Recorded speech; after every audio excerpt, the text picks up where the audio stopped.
Right, I'm just doing another bit to add on to the other videos I've done. With dogs, another thing I'm not a great believer in is teaching a dog paw. And because for the simple reason is, put it this way, if you teach your dog paw and go, give me paw, give me paw, give me paw, whether you ask them to give paw 2 times, 3 times, whatever,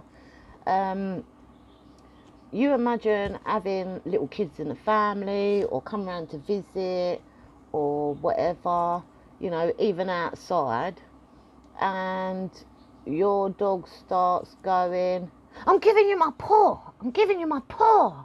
If I give you my paw, you're going to give me either a treat, or you're going to praise me in whatever way by going paw, paw, paw, paw, paw. And it's cute. Yeah, I get it. Little dogs, I mean, come on. Who are they going to hurt? Little children running around. They're not, are they? Not really.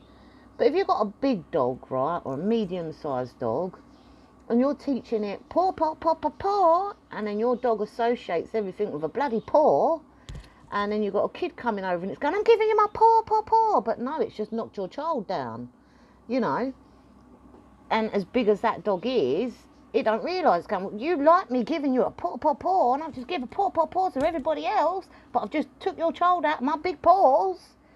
And it's not that the dog is trying to hurt your child. It's that it's giving a paw because it gets praised for it. So, I'm not a great believer in teaching a dog paw. It's different if the dog is sitting there calmly and it puts a paw gently on you, one paw, gently on you. Normally that's a sign that the dog wants you to give it a belly rub. Now, I learnt this through my dogs, and my dog was training me, right? Not me training my dog paw, not me training my dog to give me one foot for a belly rub. My dog started putting a paw there, but gently. And I thought, why do you keep doing that every so often here and there? And then the penny dropped. My dog's training me. Rub my belly. So I thought, one paw means rub your belly. Right, I'm getting it now, you're training me up. So in dog language, a gentle one paw when they're sitting there and put one paw on you, they're asking you to rub their belly. And it's like when a dog jumps up, there's different body language when a dog jumps up. If a dog jumps up calmly and in front of you and wraps its feet around your waist or sides, all it wants is you to hug it. But if a dog is jumping up and down and in front of you, that's not good. That needs correcting. Right? But the problem you've got is when you train up your dog, or your dog's allowed to do certain things. I mean, all my dogs I've had, I dropped my phone. All my dogs I've had have been raised around my son, been raised around my mate's children, even family's kids. But all my dogs, none of my dogs bite children. Never had any of my dogs be disrespectful when outside on my dog walks. Never have I had any problems with my dogs off lead. I mean, I've walked my dogs all around school children, taken my son to and from school, out at the parks, never had any problems with my other dogs at all, with balls or none of that. So, I've never had to bribe my dogs. I'm trying to think what else I can teach her. Trying to think. The only thing I ever do with my dogs is I give them love and cuddles and petting, rub belly time, sleep time at bedtime, snuggle up. And they even get on with cats and other animals, and Never had any problems with them, even when I've had like rescues. You know, I've had my other animals there, and even when I've had to do like bottle feeding and stuff like that, my animals have all mucked in. So like, for instance, in the past I've had little kittens and they need hand rearing and rescued them, and my dogs would come in and help. So rather than me play mummy and rub their bottom area or their tummy to get them to go poo or a wee, I'd show my dogs and get them to lick the baby cat's sort of genital areas or bottom or tummy or whatever, to help to teach them when my dog's licking them, that means it's time to release your wee or your poo, you know. So I've had them with like around kids, I've had animals outside, inside. I've had no problems with my animals that I've had as pets. Neither have I had any problems with ones that I've had to rescue and then correct it and then find them homes. Because in the past I've had a lot of people where they've come to me going, oh, I can't have it anymore, I need to find a new home for it, will you take it on? I've had people dump a pregnant cat and mother, you know, 2-day-old, well, was it 1 or 2-day-old kittens? No, tell a lie, they've just been born. And it was a lady that was pregnant due to have a second baby of her own. And she turned around and said, oh, you know, I remember you from school.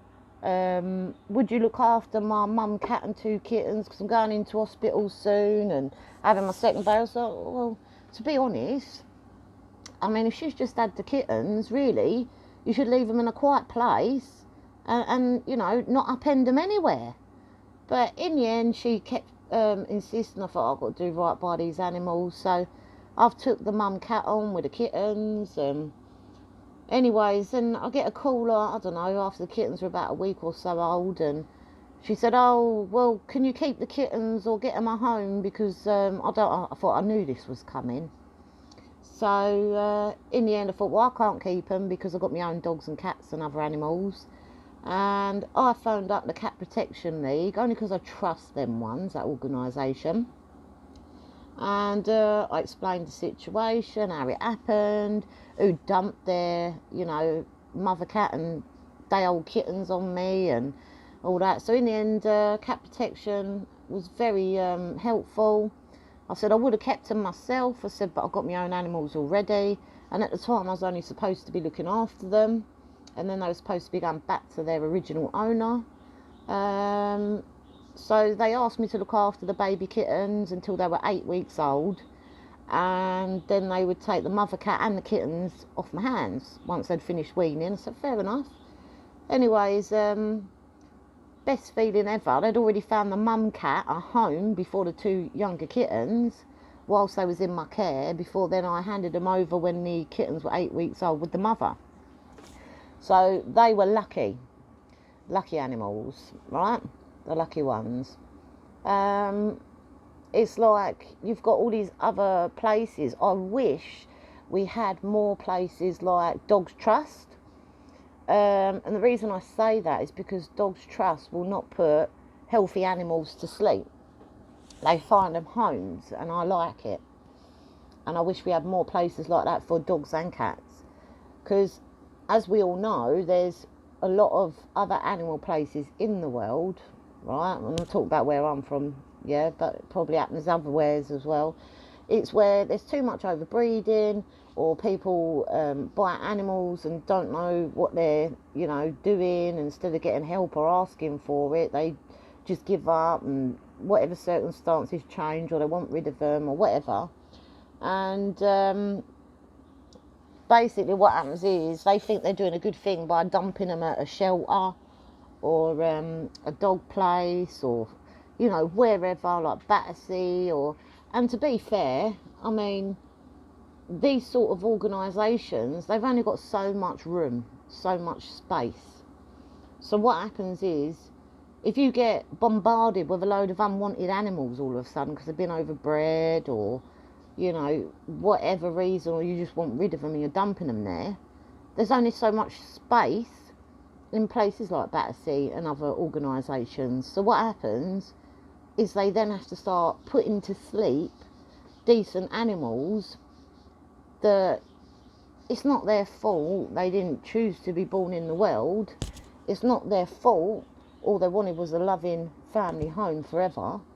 But they're now on death row being put to sleep because there's no space for them. And basically what happens is, you know, there's no room for them there. So they have to be put to sleep. No faults of their own. And sometimes that happens quite a lot. And that's why, I mean, we had some outbreaks. Oh my God, do you remember when the Chihuahua was overbred? Do you remember when the Staffordshire Bull Terrier was definitely overbred? And then what's these new breeds we got at the moment that are being overbred a little bit? Oh God, what are they? Not pugs. Is it pugs? No, not pugs. Oh, is it a Boston Terrier or something? Oh, I don't know. One of those little dogs with the scrunched up faces. Looks like it's been hit with a frying pan, even though it ain't, and it's been born like that, where it's deformed. But anyways, yeah, they were overbred. I can't remember what the name of the bloody dog was now.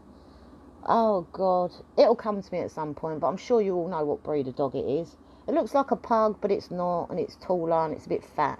Anyways, so basically what's happened is they're getting overbred because of, what was it, some video or something that happened, and it made that breed popular all of a sudden, so now they're getting bred a lot. But what a lot of people don't realise is dogs that are born with scrunched up faces, they have a lot of breathing problems, they can have eye problems, and it's really pot luck. So you've got to make sure that the one that you get, hopefully, I mean, you're better off probably getting a long-nosed dog because it'll have less breathing problems to a degree.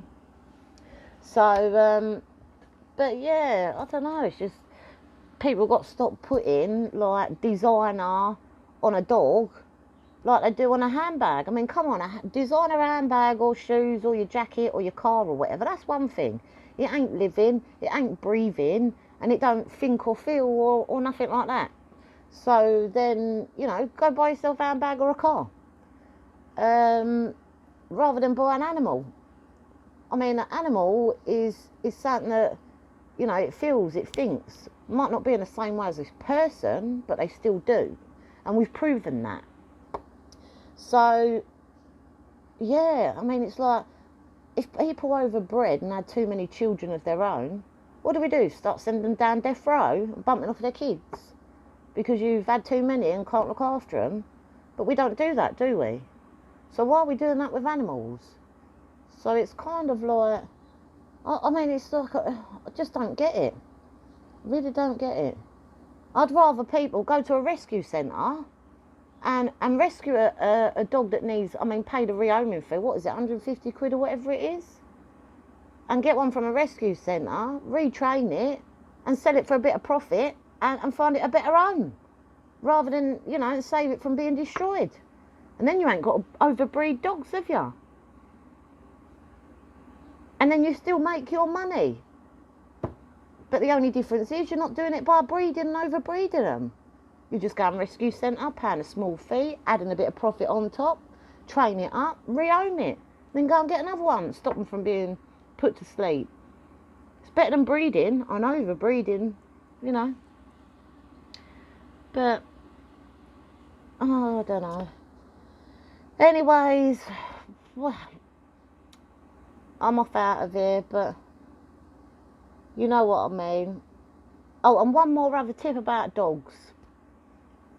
If you go horse riding, and you'll understand what I say, if you've ridden a horse,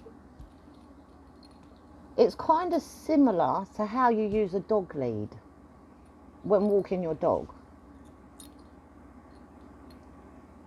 And when you have that horse with the thing on its head and you've got the lead rope on and you're walking it around, and then you pull the lead back a little bit and telling it, whoa, like steady and stop, you're using the lead in the same way on a dog to a degree. So if you don't know how to use your dog lead, go horse riding. Learn how to walk a horse on a lead rope. It's the same bloody thing. And the horse is taught by the feeling of the lead as well. Or just like, whoa sound. And that's what I say, when you do dog training, you don't have to talk to your dog. You can go and use clicky noises, or get one of them clicky buttons rather than treats. And, you know, the way I describe it, go and learn about horses and lead ropes. And then that'll help you with your dog handling skills when you're walking it on a lead. Because, you know, most of the time your dog is watching your body language. And if it ain't watching your body language, it's going by the feel of the tension and the pattern of the sensation from the lead.